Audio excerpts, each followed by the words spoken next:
सभी को नमस्कार, सभी को राधे राधे। आज मैं आपके साथ साझा करूंगी कि घर पे अकेले खुद स्वयं माता तुलसी का विवाह कैसे करवाएं, किस प्रकार से करवाएं, क्या क्या उसके लिए चाहिए होता है, किस तरीके से हल्दी की रस्म करें, कैसे हम मेहंदी की रस्म करेंगे, जयमाला कैसे कराएंगे इत्यादि संपूर्ण विवाह की विधि किस प्रकार से की जाएगी, फेरे कैसे किए जाएंगे, खोंचा कैसे देंगे, सभी प्रकार से जो रस्म होती हैं उन्हें हम किस प्रकार से करेंगे, मैं संपूर्ण रस्म को आपके साथ आज साझा करूंगी। यदि उससे पहले आपने चैनल को सब्सक्राइब नहीं किया तो प्लीज़ सब्सक्राइब कर लें। सबसे पहले जहाँ तुलसी विवाह हम करेंगे वहाँ अच्छे से साफ़ सफाई कर लें। वहाँ का जो वातावरण है बिल्कुल साफ़ होना चाहिए, वहाँ नकारात्मकता नहीं होनी चाहिए। अच्छे से साफ़ सफाई कर लेंगे। उसके बाद हम गाय के गोबर से या लाल रंग का जो गेरू होता है उससे से उस जगह को लीप लेंगे। वहाँ आप चाहें तो चावल के आटे से चौक पूर सकते हैं या आप कलर से रंग से रंगोली बना सकते हैं, लेकिन आप सुंदर से वहाँ सजावट करें क्योंकि आज हम तुलसी माँ और भगवान विष्णु स्वरूप शालिग्राम का विवाह करवाएंगे। इसलिए वहाँ उस जगह को अच्छे से सजावट कर लें, रंगोली बनाएं या आप चावल के आटे से या गेहूं के आटे से जैसे भी आप अच्छा सा सुंदर सा चौक पूर लेंगे। मैं आपको बिल्कुल सरल और संपूर्ण विधि आपके साथ साझा करूंगी। चौक तैयार करने के बाद हमने गेरू से लीप कर और चावल के आटे का घोल तैयार करो। उससे आप साइड में रंगोली बना सकते हो, चारों बगल में रंगोली टाइप कुछ भी बना सकते हो जो भी आपको आता है सुंदर लगे, या आप कलर लेकर कलर से भी कर सकते हो। अब आप एक स्वास्तिक बनाएं, स्वास्तिक बीचों बीच में बनाएं। अब एक आप चौकी लेंगे और चौकी को बीच में रख देंगे। अब हम मंडप बनाने के लिए गन्ने लेंगे, गन्नों को चारों साइड में करके एक एक ऊपर सबको बांध देंगे जो मंडप जैसा हो जाएगा। फिर हम एक लाल कपड़ा लेंगे, उसी चौकी पर बिछा देंगे और अब हम तुलसी माता का एक पौधा लेंगे जो गमले में होना चाहिए। अब मंडप बनाने के लिए अब हमने एक कपड़ा बिछा दिया, गन्ने लगा दिए, उस पर आप फूलों से सजावट भी कर सकते हो जिससे मंडप बहुत सुंदर लगे। आप फूलों से या कैसे भी पत्तों से अच्छे से सजावट करें।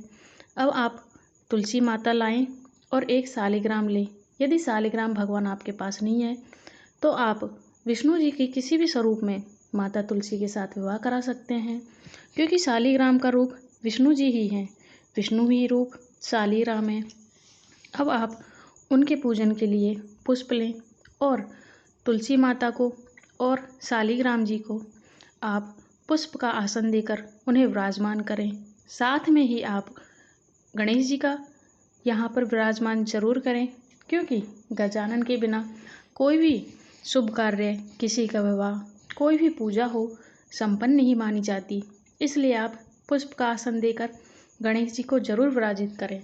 गणेश जी को विराजमान करके अब एक आप कलश लें, हो सके तो आप मिट्टी का कलश लें क्योंकि हमें स्थापना करनी होती है। By chance by the way आपके घर में यदि मिट्टी का कलश नहीं है तो आप तांबे का कलश ले सकते हो या फिर आप पीतल का लोटा ले सकते हो। उस पर आप एक स्वास्तिक का चिन्ह बनाएं और लोटे में सुपारी, बतासे, अक्षत का उस दिन प्रयोग नहीं करते क्योंकि उस दिन एकादशी होती है, इसलिए आप अक्षत का प्रयोग नहीं करें। कई जगह द्वादशी को मतलब एकादशी के दूसरे दिन भी तुलसी का विवाह कराया जाता है, तो उस दिन आप अक्षत का प्रयोग कर सकते हो। आप इस दिन पुष्प का प्रयोग करें, तिल का प्रयोग करें, तो आप तिल का आसन देकर उस कलश की स्थापना करें, उनको विराजित करें। फिर एक गंगा जल भरे लोटे को वहाँ रखें या फिर आप उस कलश में ही थोड़ा सा गंगा जल मिला सकते हो। आपको 5 आम के पत्ते लेने हैं और यदि आपको अशोक के पत्ते मिल जाएं तो 5 अशोक के पत्ते लेने हैं। उन्हें कलश पर ऊपर रखना है। कलश में हल्दी, 1 रुपया, अक्षत नहीं डालने, उसकी जगह आप पुष्प, बतासे, सुपारी उसमें अर्पित करें और उसके ऊपर या तो 5 पत्ते आम के या अशोक के रख दें। इस प्रकार से आपको कलश की स्थापना करनी है। कलश पर भी आपको टीका कर देना है, तिलक कर देना है और जो 5 पत्ते लेने हैं उन पर भी आपको एक एक टीका कर देना है। इस प्रकार से आप तुलसी माँ, भगवान विष्णु या शालिग्राम जी को, भगवान गणेश जी को और कलश की स्थापना करनी है। अब आप थोड़ी सी जौ लेकर वहाँ कलश के पास रख दें। माता का विवाह करते हैं तो ठीक है, उसके बाद पूर्ण पात्र के हम रख लेंगे। अब हम दीपक लेंगे। दीपक आप घी का भी प्रयोग कर सकते हो या आप तिल के तेल का प्रयोग कर सकते हो। आप दीपक को प्रज्वलित करें। अब माता तुलसी से पहले सबसे पहले गणेश जी को फूल अर्पित करें, पुष्प अर्पित करें। जो आप भोग के लिए मिठाइयाँ, फल, जो भी मौसमी फल हैं, जो भी आपके पास फल हैं, इस दिन आंवला ज़रूर लेना चाहिए। आंवले का विशेष महत्व होता है, इसलिए आप आंवला, जो भी आप फल लेके आए हो, जो भी आप भोग के लिए मिठाई लेके आए हो, जो भी आपने घर पर 56 भोग बनाया है, यदि आपके पास एक मिट्टी का हाथी है तो आप मिट्टी का हाथी भी वहाँ विराजित कर सकते हो। यह शुभ माना जाता है। इसका भी कई जगह महत्व होता है। यदि आपके वहाँ ऐसा नहीं माना जाता तो ये ज़रूरी भी नहीं है। यदि आपके पास हो तो आप रख सकते हो।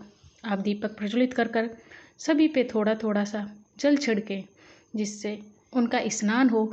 स्नान के बाद अब आप तुलसी माँ, गणेश जी और विष्णु भगवान या शालिग्राम भगवान के लिए कलावा रूपी वस्त्र अर्पित करें, क्योंकि वस्त्र की जगह हम कलावा ही अर्पित करेंगे।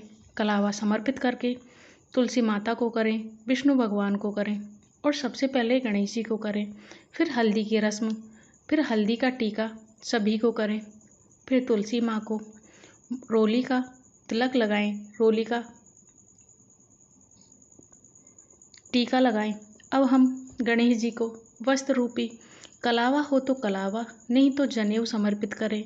फिर विष्णु जी को करें और माता लक्ष्मी को करें। माता लक्ष्मी जी के लिए चूड़ियाँ पहनाएं। आप श्रद्धा से, भाव से उन्हें चूड़ियाँ पहनाएं। आप 16 श्रृंगार लाए होंगे, वो 16 श्रृंगार माता तुलसी को अर्पित करें। और माता तुलसी और शालिग्राम भगवान के लिए आपने 2 जयमालाएँ लाए होंगे, उन्हीं के हिसाब से उतनी ही बड़ी जयमाला लें। तो आप विष्णु जी को स्पर्श कराकर तुलसी माँ को अर्पित करें और तुलसी माँ को स्पर्श कराकर जयमाला को शालिग्राम या जो विष्णु स्वरूप हैं उनको अर्पित करें। दोनों को जयमाला अर्पित करके अब जो आप थोड़ा सा सिंदूर लें, उन्हें विष्णु भगवान या फिर शालिग्राम भगवान से स्पर्श कराकर तुलसी माँ को लगाएं। इसी प्रकार से मंगलसूत्र आप विष्णु भगवान को स्पर्श कराकर तुलसी जी को पहनाएं। इस प्रकार से अब आप जो भी उनके लिए वस्त्र लेके आए हो, वो वस्त्र 16 श्रृंगार, माता की चुनरी, चूड़ी, सिंदूर, जो भी आप लेके आए हो, वो माँ तुलसी को अर्पित करें। और आप विष्णु जी के लिए पीला वस्त्र अगर लाए हो तो आप पीला वस्त्र भी विष्णु जी को अर्पित करें। इसके बाद अब हम जो पुष्प लेकर आए हैं, जो मिठाइयाँ, जो फल लेके आए हैं, सभी माता तुलसी और शालिग्राम भगवान या विष्णु स्वरूप हैं तो उनको वो समर्पित कर देंगे। उनको सारे श्रृंगार की चीज़ें, उनको बिंदी, चूड़ी सारी समर्पित करके और विष्णु भगवान के लिए हम जो वस्त्र इत्यादि लेके आए हों वो सारे समर्पित करके अब हम विष्णु भगवान और माता लक्ष्मी के 7 फेरे किस तरह से कराएंगे। कलावा लेकर जो हमने गठजोड़ा किया है माता तुलसी और की चुनरी जो उड़ाई है उससे, और शालिग्राम या उनका जो पीला वस्त्र है उससे हम गठजोड़ा कर देंगे। एक कलावा लेकर उनके चारों तरफ 7 बार उन्हें पहनाएंगे। इसी तरह से हम 7 फेरे कराते हैं। हम 7 बार उन दोनों के, तुलसी माँ और शालिग्राम भगवान के चारों ओर उस कलावे को लपेट देंगे। 7 बार लपेटने के बाद अब अक्षत लेंगे। अक्षत नहीं लेते आज के दिन, जौ लेंगे। जौ लेकर तुलसी माँ को स्पर्श कराकर थोड़े से वहीं छिड़क देंगे और जो बाकी हुई बच्चे जो हैं अपने पूरे घर में छिड़क लेंगे। और थोड़ा सा साबुत धनिया लेकर माँ को अर्पित करेंगे और जो धनिया बचता है उसे अपने घर में रख लेंगे। वह अत्यधिक शुभ माना जाता है। अब विष्णु भगवान या शालिग्राम भगवान व माँ तुलसी की पूजा करेंगे, उन दोनों की आरती करेंगे। इस प्रकार से और भगवान गणेश जी का भी स्मरण जरूर करेंगे। इस प्रकार से माता तुलसी और भगवान शालिग्राम जी का विवाह संपन्न होता है।